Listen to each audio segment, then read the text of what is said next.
Ahmedabad, the former capital of Gujarat and the sixth largest city in India, is densely populated but also has an enchanting history and many cultural heritage sites. This city was named after Ahmad Shah I of the Muzaffarid dynasty who captured Karnavati in 1411. He established Ahmedabad as the new capital of the Gujarat Sultanate and built Bhadra Fort on the east bank of the Sabarmati river.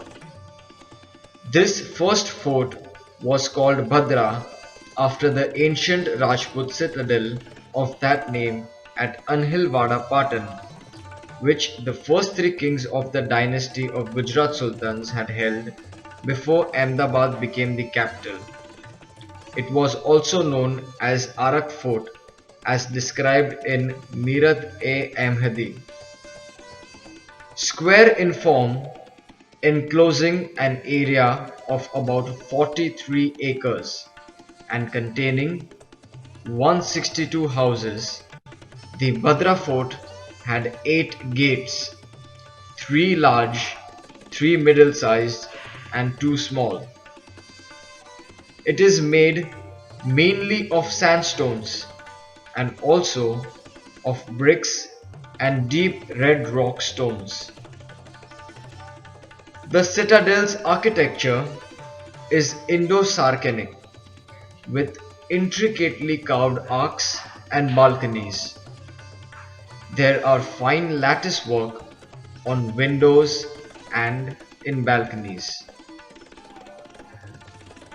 There are also some Islamic inscriptions on the arcs of the fort. The terrace has its own beauty.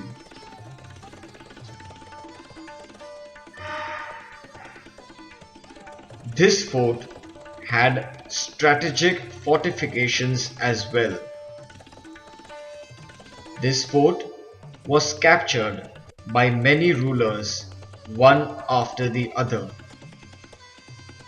Sar Senapati Umabai, the only female commander-in-chief in the history of the Marathas, commanded the Maratha army, had fought the war near Ahmedabad at Bhadra Fort, defeating the Mughal Sardar Zarovar Khan Babi in 1732. The other story of the fort is that the name adopted, Bhadra, is after the temple of Bhadrakali, the goddess of the form Lakshmi, which was established during the Maratha rule.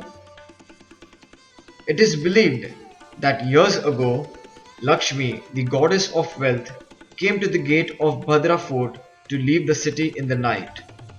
Watchman Siddiqui Kotwal stopped her and identified her.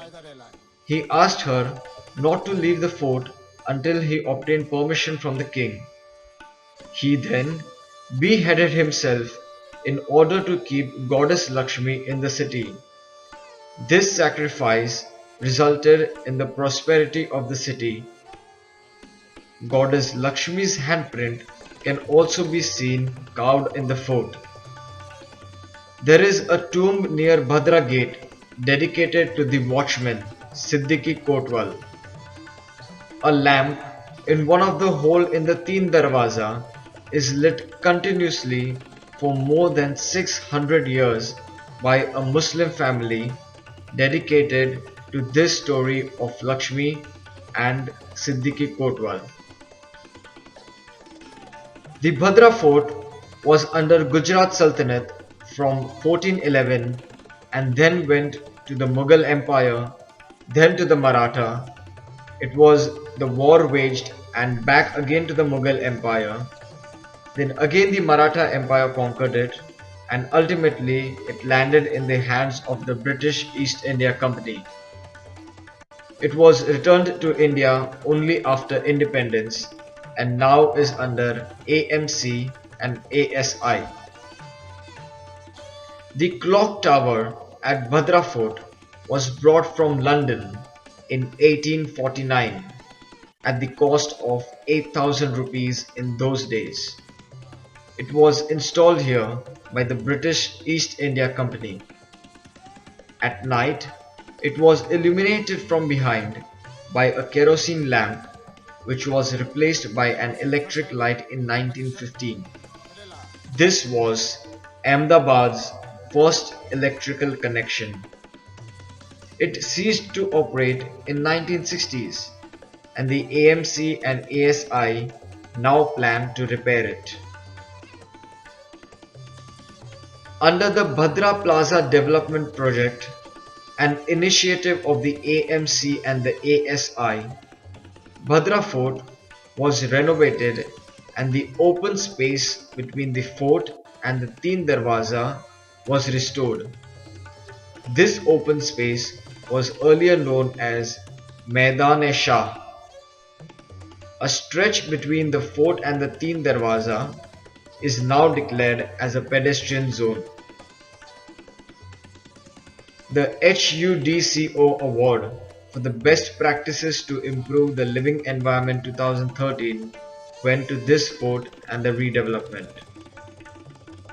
This is indeed one of the main cultural heritage sites of Ahmedabad and India.